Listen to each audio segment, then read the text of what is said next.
კახეთის მუნიციპალიტეტების მერები მოსახლეობას 2025 წელს ულოცავენ და იმ მნიშვნელოვან პროექტებს აჯამებენ, რომლებიც გურჯაანში, თელავში, დედოფლისწყაროსა და სიღნაღში განხორციელდა. ჩვენი რეგიონის სატახტო ქალაქიდან სულს დამდეგიშობა ახალი წელი მიულოცო გარეჯელებს, გურჯაანელებს, სიღნაღელებს, ლაგოდეხელებს, ყვარლელებს, ახმეტელებს, დედოფლისწყაროელებს და რა თქმა უნდა თელაველებს. მინდა უსო რომ მშვიდობა, კეთილდღეობა განვითარება 2025 წელი ყოფილიყოს ფეხბედნიერი ჩვენთვის და ჩვენი ოჯახებისთვის. 2024 წელი გურჯაანის მუნიციპალიტეტისთვის საკმაოდ ნაყოფიერი და წარმატებული იყო, რაზეც გაზრდილი ბიუჯეტი და უამრავი განხორციელებული პროექტიც მოწმობს. მარტო გურჯაანში 7 მსხვილი საგზაო ინფრასტრუქტურული პროექტი მიმდინარეობდა. აქედან 2 მასშტაბური გურამიშვილი და რუსთაველის ქუჩები ამ წუთასაც მიმდინარეობს. მართალია მოსახლეობას სამშენებლო სამუშაოები, სარეაბილიტაციო სამუშაოები დისკომფორტს უქმნის, მაგრამ უამისოდ გზების მშენებლობა ვერ წარმოგვიდგენია. მინდა გითხრათ, რომ ასევე რომ 2024 წელს გურჯაანისთვის სიახლე იყო საზოგადოებრივი ტრანსპორტის გამოჩენაც, რაც რამდენიმე ათწლეულების პრობლემა და გამოწვევა იყო. ასევე მნიშვნელოვანი იყო 2024 წელს გურჯაანის ღვინისთვის ფესტივალი, რომელიც საკმაოდ მასშტაბური იყო, უპრეცედენტო მასშტაბებს მოიცავდა. 30,000-ზე მეტი სტუმარი ყავდა, 424 მონაწილე ყავდა. უმასპინძლეთ უცხოურ დელეგაციებს, უცხოურ ბლოგერებს და არა მარტო ქართული საერთაშორისო მედიის ყურადღების ცენტრშიც მოვიქეცით. მინდა ჩვენს მოსახლეობას მიულოცო დამდეგიშობა ახალი წელი, უსურვო მშვიდობა, ხვავი და ბარაკა, წარმატებები და გამთლიანებულ საქართველოში ცხოვრება. სრულიად საქართველოს მინდა მიულოცო დამდეგიშობა ახალი წელი, 2025 წელი ყოფილიყო ხვავის, ბარაკის, ჯანმრთელობის წელი.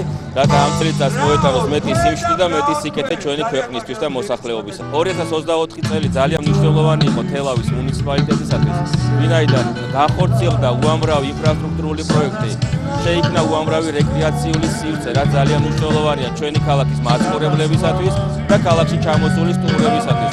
2025 წელს წლის ბიუჯეტი უკვე დამტკიცებულია, გათვალისწინებულია შესაძლებლად უამრავი პროექტი, რაც კიდევ უფრო მიმზიდველს გახდის ჩვენს ქალაქს და მუნიციპალიტეტს, როგორც ადგილობრივი, ისე ჩამოსული სტუმრებისთვის. ილოცავთ ყველას დამდეგ 2025 წელს, განსაკუთრებით, რა თქმა უნდა, პირველ რიგში ულოცავ ამ მუნიციპალიტეტის მოსახლეობას, აი აქ წარმოდგენილ ყველა ბავშვს, ოჯახებს, ასევე მთელ კახეთს, მთელ საქართველოს.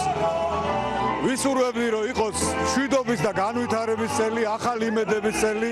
ვიცით, რომ ყოველ ახალ წელს ყველა ოჯახი ელოდება ახალი იმედებით, ახალი სიხარულით და ეს არის სწორედ იმის განცდა, თითქოს ყოველ ახალ წელს ვიწყებთ ახალი შემართებით, ახალი ენერგიით და რა თქმა უნდა, რომ ჩვენც ეს მოლოდინები გვაქვს მომავალში, მუნიციპალიტეტიც ასე შეხვდება, მაგრამ რაც შეეხება განვლილ 24 წელს, ეს წელიც უნდა შევაფასოთ ძალიან პოზიტიურად, საქმიანად და შედეგიანად. გულისხმობ იმას, რომ გასულ წელს მაგალითად მთელი რიგი პრიორიტეტული მიმართულებით, რაც ბიუჯეტსაც ჰქონდა დაგეგმილი მუნიციპალიტეტს, ყველა მიმართულებით საკმაოდ კარგი შედეგები გვაქვს.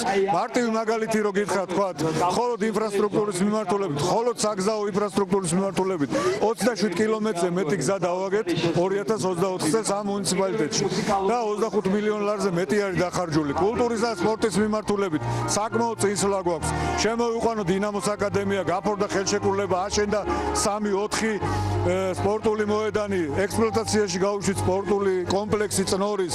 კულტურული მიმართულებით 2 ახალი ფესტივალი დაფუძნებული სულ ახლახანს საერთაშორისო სტატუსი მიიღო და მოკლედ ამ კუთხით ჩვენ ძალიან კარგი წელი ქონდა, მაგრამ ველოდებით, რომ 2025 კიდევ უფრო უკეთესი, კიდევ უფრო მეტი შედეგის მომტანი იყოს ჩვენი მოსახლეობისთვის. ძალიან დიდი სიტყვით და სიყვარულით მე მინდა გურჯაანის ტელევიზიის მაყურებელს, ჩემს დედოფლისწყაროელებს, თელს კახელებს, გურჯაანელებს მიულოცავ დამდეგი 2025 წელი, 2024 წელი განვლილი წელი დედოფლისწყაროს მუნიციპალიტეტისთვის იყო ძალზე წარმატებული, მოგეხსენებათ საარჩევნო წელი იყო და ღირსეულ გამარჯვება მოვიპოვეთ და კახეთში პირველ ადგილზე გავედით.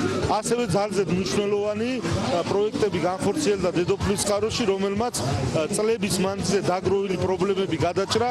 ესე იგი, წვრილ-წვრილად თვითონ სოფელში რა გაკეთდა და რომელი ხმელორღობეთში დავაგეთ ასფალტი ეს რო არ ჩამოვთვალოთ, ერთ რამეს ვიტყვი, რომ წელს შეგვემატა დედოფლის წყაროში კახეთში ყველაზე დიდი რეკრეაციული ზონა, ცენტრალური პარკი, რომელიც თითოეული დედოფლის წყაროელის ოცნება იყო.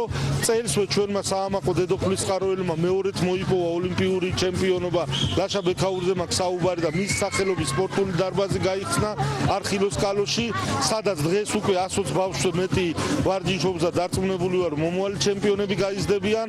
სულ რამოდენიმე დღეში დასრულდება კიკბოქსინგის დარბაზის მშენებლობა და დედოფლის წყაროში ეს სპორტი ძალიან პოპულარულია და ფაქტიურად იმ 30 წლიანი ძალიან დიდი მიღწევების პასუხი იყო ჩვენი მხრიდან და საჩუქარი ჩვენი კიკბოქსელებისთვის და უკვე ქალაქ დედოფლის წყაროში 2 წელზე მეტია არც ერთი ქუჩა უასფალტო აღარ დაგვრჩენია. ძალიან ბევრ სოფელში მივახციეთ ამას, რომ თითქმის სრულად ასფალტირებულია და ეს აღშენებლობა, ეს ინფრასტრუქტურული პროექტები გრძელდება.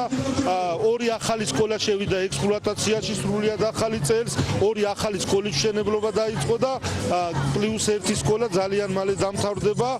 ბაღის მშენებლობა მიდის სრულად ახალი, 2 ბაღის სრული რეაბილიტაცია, ასე რომ სკოლამდელი თუ სასკოლო განათლების კუთხითაც გადამწყვეტი მნიშვნელობა იყო და რა თქმა უნდა ეს გაგრძელდება 2025 წელს დარწმუნებული ვარ უფრო დიდ წარმატებებს მივახცევ და მე მინდა ჩემს ძვირფას დედოფლის წყაროელებს, ჩვენ ძვირფას კახელებს დამდეგი 2025 წლის მობრძანება მიულოცო და უსურო პირველ რიგში მშვიდობა, განვითარება, ღვთისწყალობა, ხვავი ბარაქა და ბედნიერება არ მოუშალოს უფალმა ჩვენს ოჯახებს, ჩვენს მუნიციპალიტეტებს და ჩვენს ქვეყანას.